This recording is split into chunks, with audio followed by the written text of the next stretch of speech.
Hello there. Welcome, gentlemen and gentlewomen, to Talon Tea Time, the show where you're the talent. I'm your host, Paul Schmidt, and joining me today is our guest, Gio Battaglia.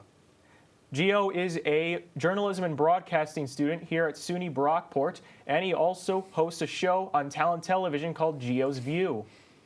So, Gio, as I just said, you're pretty big prevalent. You have a pretty big prevalence here on Talon Television with your show Gio's View, but I wanted to get under the mask a little bit with this talk today. I think that's a great idea. Well, if you think so, then let's get right into it, Perfect. Shall we? So, I wanted to start with asking you, what do you like to do a little bit in your free time? Do you like to play games, watch certain movies that perhaps don't have to do with celebrity gossip? Like, what kind of genres of movies do you like? Let's start with that. For movies, it's very hard for me to watch a new movie because I have a lot of comfort shows and comfort movies. And I kind of gravitate back towards the same types of things. Like my favorite movies would have to be like Legally Blonde. I can always watch like any Disney Channel movie over and over again.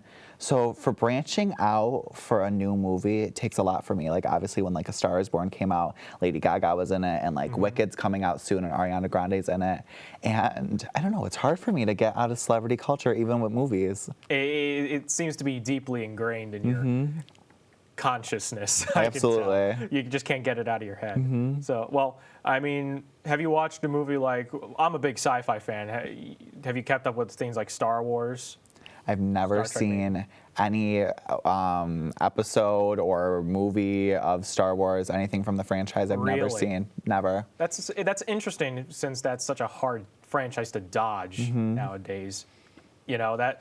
Have you watched Game of Thrones as well? No, I know that it's a very big, popular show, but I have never caught an episode of it. Because Star Wars and Game of Thrones in particular, in recent times, those were big talking points. I'm surprised you dodged all that stuff without hearing, well, I bet you heard about it, but you just probably didn't care. Right.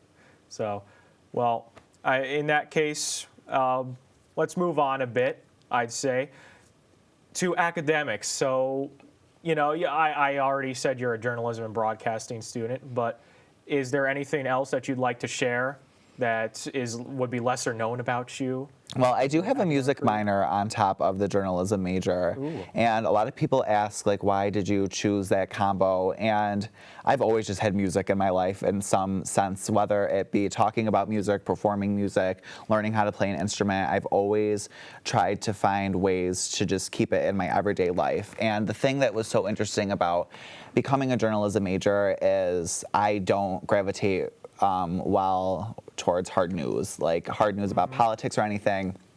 It's just not something that I feel like I report on well. So I've always tried to make anything I do center around a general theme of music and celebrity culture, whether it be an article for class or the show on Talon Television. It's just my strong suit. And I think having that music minor just strengthens that. It's an interesting combination. Could you tell me a little more about the instruments you play? Do you do a little bit of singing as well? So I do primarily sing. It's more of an enjoyment thing. I wouldn't say that I'm technically a good singer, but it's just something that I love to do. It's very liberating for me. I pluck around on the piano. I only know like basic chords and stuff, but that's really the extent of it, and it's enough for me for now. Well, everyone's got to start somewhere. You can't just start by doing Mozart right away. Right. That'd be unreasonable, I think. As for me, I'm an English minor because I feel like I write decently. So I feel like those things go hand in hand. So, it all comes down to what you're comfortable with doing the most. I consider writing to be more of a hobby myself, like you consider music to be. Absolutely. Writing is a big challenge for me, and that's why when the academic side of the college classes I had to take turned more to a writing side, I had to keep that general theme of music in there or else I would be drowning. So starting with, radio and TV and having that more broadcast side after having many years under my belt of performing, of learning music, they kind of went hand in hand. And then when I had to start writing, it was kind of like starting with a fresh slate. So interloping those ideas of music into articles I would have to write just really helped make everything universal and within the Gio realm. Have you done anything with that music talent, especially with the singing capability? Like, have you been in plays or musicals or of the sort? In high school, I was always involved in the musical. I never had like a leading role. I was always in the ensemble. And I think the thing that's most interesting for me, I love performing like alone. Like I have a whole setup in my basement where I'll just put on a karaoke track and just sing along to it. And it's very just enjoyable for me. I think the thing I enjoyed most about those musicals and being in the ensemble, I didn't really care about having a leading role. I think I really just cared more about the creative process in it and everyone being able to share their ideas throughout it. Yeah, that's interesting. You know, everybody thinks that you have to be the lead role for something to get any credibility or something, but that's not what it's about. I'd say it's more about just having the experience and having fun while doing it. So, and it sounds like you have. Absolutely. My sophomore year, we did a musical called Aida, and it's by Elton John, and not many people know about the musical. And I was in the ensemble for it, and my best friend, one of my best friends, Sophia, had one of the leading roles, and I thought that it would kind of like, I don't know why I thought this, but I thought it would like put a strain on our friendship because she was so much more involved in developing a character. And I was just on the back side of the ensemble. But the way that we still talk about that show today as equals, like we were in the show together, almost like we had the same experience, even though we had varying roles in it. Interesting. Are there any more mini stories you'd like to tell from your time in high school or even beyond about musicals? No other musical that we did Grease, we did Aida, we did Pippin, and senior year we did Cinderella, and none of them had the effect that Aida did on me. I don't know why that experience was so, I always say it was like a religious experience. It was just so mesmerizing to me, and I could talk about it for hours. I won't even lightly touch on it because I'll spiral into a whole deep conversation. I understand, but you know, we all have to have a catalyst to spark interest and imagination. You know, that was your catalyst, clearly. So, as I said before, we all have to start somewhere, but that's certainly not something to be ashamed of. You know, so we should take pride in what we start with, then mold into the future us. Absolutely. Essentially. So, continuing on, Gio, is there any future plans you have in mind for your career or just things you'd like to do in general going forward? Yeah, so this semester definitely threw me for a loop in a good way. I did not expect to be in the place I am right now with my future plans. I was anticipated to graduate in the fall of 2022, so next semester, at the end of next semester. And then a lot of opportunities presented themselves to me, and I am a big believer in saying yes to everything that is presented within reason.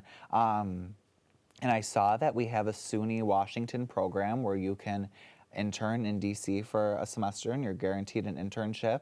So I'm spending my fall semester in Washington, DC Really? with an internship that's to be determined, but I never, if you told me that at the beginning of the semester, I would have thought you were crazy. Oh, well, Washington, D.C., I feel would be a very different experience here in New York. Absolutely. I've only been there every once in a while. I only went on the 8th grade trip, and that, I mean, I'm trying not to base my memory of DC on that because it was obviously, well, I mean, we saw the monuments and stuff, but it wasn't like a good tell of what living in DC will be like. Yeah. But I don't know. I have a feeling that I'll do okay in Well, a I big hope city. you enjoy it. Yeah, me too. It'll be a much different experience than what you would find in New York. I'd feel for certain. You know, one of the most iconic states in America. I feel it is, right. So, and if you do get the chance, maybe take a little snapshot of the Washington Monument or Abraham Lincoln Memorial. Absolutely. You know, Yeah, you got to sightsee while you're there too. Of course, you know. Got to have some fun and games in there as well. Of course. Anyway, that's about all the time that we have for now. We are fresh out of time, in fact. And we're going to be taking a little bit of a break as well for the remainder of the month. So we'll see you back in a couple of weeks. Until then, this has been your host, Paul Schmidt, alongside Gio Battaglia. We will see you next time.